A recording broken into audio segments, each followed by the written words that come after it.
Halo sob, ketemu lagi sama Mimin di berita terkini MotoGP. Beredar nih isu kuat soal gosip-gosip pembalap yang beredar di media-media Eropa.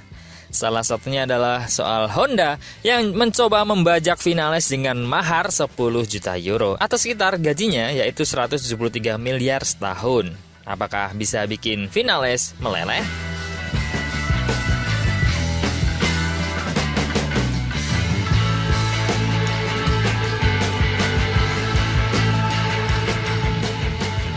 Ya, setelah kehilangan Marc Marquez dan performa motor yang terus menurun, tim Repsol Honda mulai melirik pembalap lain yang cocok dengan RC213V miliknya saat ini.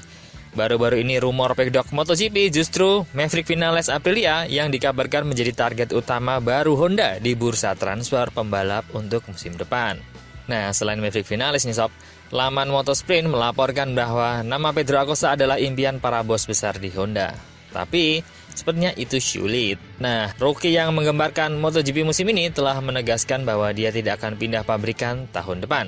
Ketertarikan terhadap Acosta dari Honda sudah ada sejak setidaknya 1 tahun lalu. Dia menjadi incaran utama pabrikan asal Jepang itu sebagai pengganti Marc Marquez yang keluar pada musim lalu. Tapi, Acosta memasuki kelas utama dengan proyek satelit KTM Tech 3, gas-gas, dan dia terikat jangka panjang dengan merek yang berbasis di Austria itu. Nah, Honda nih memang tidak sekompetitif KTM saat ini. Namun, mereka tidak kekurangan dana untuk menghidupkan kembali aspirasi mereka untuk kembali ke puncak MotoGP. Namun, tampaknya meski Honda punya banyak uang, Pedro Acosta juga tidak tertarik. Sebaliknya, Vinales ikut berperan dalam Honda. Pembalap Aprilia yang sedang dalam performa terbaiknya itu menemukan dirinya yang menarik di posisi MotoGP 2024 saat ini. Kontraknya dengan Aprilia akan habis pada akhir tahun ini. Dan baru-baru ini menyaksikan pabrikan Italia tersebut mencoba dan gagal merekrut Fabio Quartararo. Ketika Quartararo menolaknya, Vinales memenangkan MotoGP Amerika dan menjadi pembalap pertama pasca 2002 yang memenangkan Grand Prix untuk 3 merek berbeda. Dia juga memenangkan perlombaan sprint berturut-turut di Portimao dan juga Texas. Jadi, nilai Vinales bagi Aprilia mungkin tidak pernah mencapai tertinggi saat ini. Nah, di tengah performanya yang sedang panas-panasnya dan kegagalan mereka memikat Quartararo, ketertarikan dari Honda sangat menggoda Vinales yang telah mewakili merek Jepang Yamaha dan juga Suzuki. Jika dia tidak dapat menyetujui persyaratan kontrak baru dengan pembalap saat ini, Vinales belum tentu dijadwalkan menjadi pemain penting di pasar pembalap 2025. Tapi, menjelang MotoGP Spanyol di akhir pekan di Jerez, dia sepertinya punya opsi untuk masa depannya. Honda memiliki kontrak Luca Marini dan Johann Zarco untuk tahun depan, tapi Joan Mir dan Nakagami memiliki kesepakatan yang akan berakhir tahun ini. Nah, tim LCR nih juga akan membuka pembicaraan dengan Honda untuk tetap menjadi tim satelit tahun depan karena kontrak mereka juga akan segera berakhir. Dan sebenarnya nih, LCR ini juga sudah diintip-intip oleh pabrikan lain, tapi mereka menolak karena mereka merasa sudah seperti Honda. Setelah hubungannya, yang kalau nggak salah ya, hampir 20 tahun sama-sama Honda.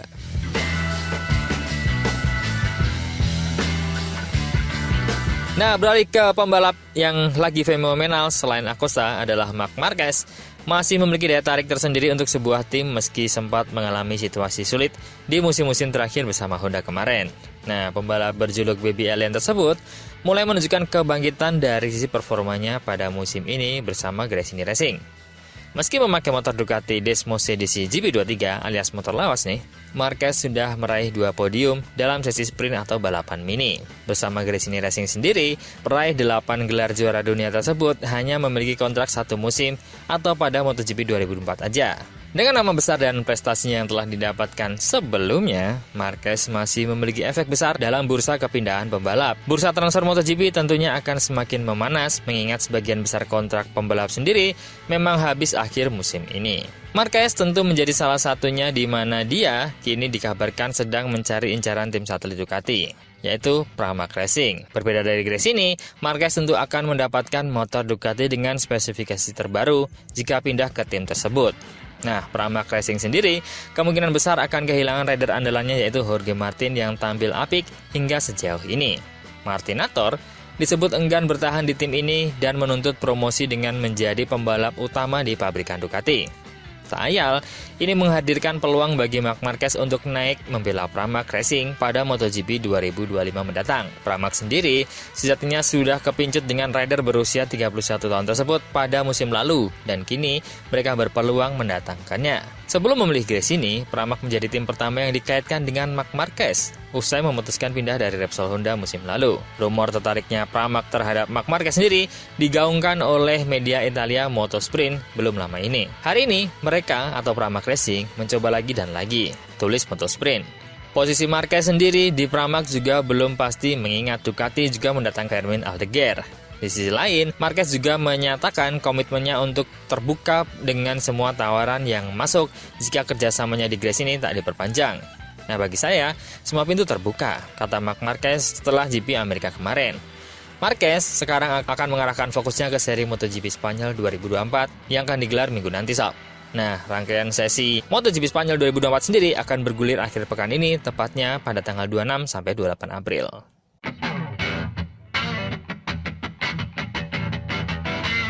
Beralih ke rider jempolan saat ini, yaitu Acosta. KTM ternyata sudah menyiapkan kontrak baru bagi rookie sensasional miliknya, yaitu Pedro Acosta di ajang MotoGP. Musim balap MotoGP 2024 memang baru berjalan 3 balapan. Tapi rasanya wajar kalau KTM sudah menyodorkan kontrak baru yang lebih panjang bagi Pedro Acosta. Nah, pasalnya nih, pembalap berjulukan El Tiburon tersebut sudah berhasil mendulang 2 podium sebagai rookie dalam jangka waktu tersebut. Dengan performa sebagus itu, maka tidak heran kalau para pabrikan lain makin berlomba-lomba untuk merebut pemuda berumur 19 tahun tersebut dari tangan KTM.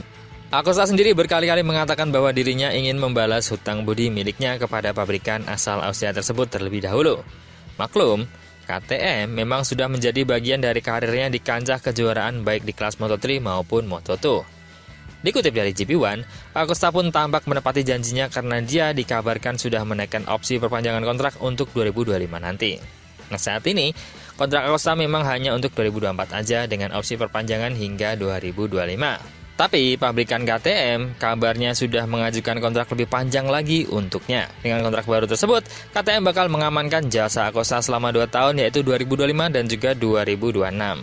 Nah, gak hanya itu, Acosta juga akan secara resmi naik ke tim pabrikan KTM selama durasi kontrak tersebut. 2026 sebagai akhir dari kontrak baru tadi jadi masuk akal, mengingat MotoGP akan mengadopsi regulasi teknis baru pada 2027. Nah, ubahan pada regulasi baru ini juga kabarnya sangat signifikan, karena direncanakan untuk meliputi pengurangan kubikasi mesin dan juga aerodinamik, serta penghapusan ride high device. Nah, sehingga bagi seorang pembalap kurang masuk akal rasanya untuk pindah pabrikan hanya 1 tahun sebelum berlakunya regulasi teknis yang baru. Nah, terutama kalau motor yang mereka kendarai saat ini cukup kompetitif seperti KTM RC16 yang dikendarai Pedro Acosta saat ini. Nah, kita lihat sob, apakah pemuda asal Murcia itu menyambut gayung yang ditawarkan oleh KTM. Menurut teman-teman gimana nih? Ada pendapat lainnya? Coba komen.